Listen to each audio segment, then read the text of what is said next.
ses preuves dans une candidature, c'est pas facile. Convaincre le recruteur de vous donner un entretien, clairement, c'est un exercice qui est compliqué. Et sûrement que vous vous demandez quoi écrire dans votre candidature, comment prouver vraiment votre motivation et comment faire pour bien parler de vous. Peut-être que vous en avez déjà fait des candidatures, peut-être même plein. Et alors, qu'est-ce qui s'est passé? Souvent, les candidats, ce qu'ils me disent, c'est j'ai fait des candidatures, j'ai envoyé plein de lettres de motivation, de CV, et rien, j'ai pas de réponse, j'ai pas de retour, ou alors les seuls retours que j'ai, c'est des refus. Donc, ce que je vais faire, c'est que je vais vous expliquer comment faire pour rendre votre candidature vraiment intéressante, parce qu'il y a une règle simple à respecter. Ce qu'il faut bien comprendre, c'est que lorsqu'un recruteur reçoit des candidatures, souvent les candidats lui expliquent deux choses. Il lui explique d'une part ce qu'ils savent faire, donc ça c'est bien, c'est pour les compétences. Et il lui explique aussi ce qu'il voudrait obtenir.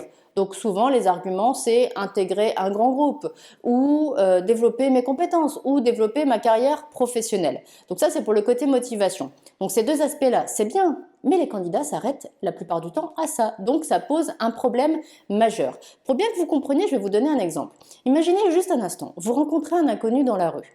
Il vous parle de lui. Et encore de lui. Alors, son discours, il peut être intéressant. Lui, il peut être super sympa, mais au bout d'un moment, ce qui va se passer, c'est que vous allez décrocher parce qu'il vous parle que de lui. Donc, ça peut être bien quelques secondes, mais au bout d'un moment, tout simplement, vous en aurez marre. Maintenant, imaginez juste un instant que cet inconnu, il arrête de vous parler de lui et commence à vous parler de vous. Il commence à vous dire ce qu'il peut vous apporter, ce qu'il peut vous faire gagner grâce à lui. Et pourquoi c'est vous précisément qui l'a choisi pour vous faire gagner ça? Là, vous n'allez plus décrocher. Là, vous allez l'écouter.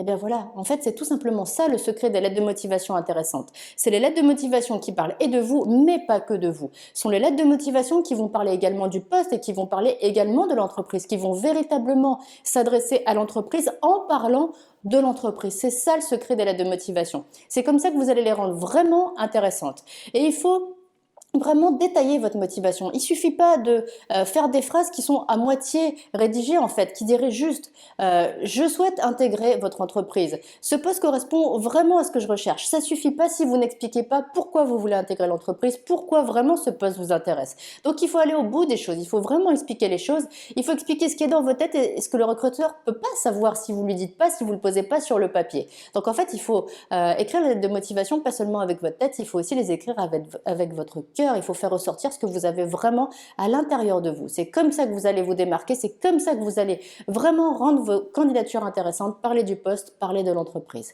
Donc voilà, mettez en application, dites-moi ce que ça donne, dites-moi les retours que vous avez, n'hésitez pas aussi à me poser des questions en commentaire et puis si vous voulez aller plus loin, si vous voulez vraiment un programme complet qui vous explique de A à Z comment faire des candidatures qui décrochent des entretiens, eh bien moi je vous mets un lien juste en dessous dans la description de la vidéo pour vous expliquer tout ça.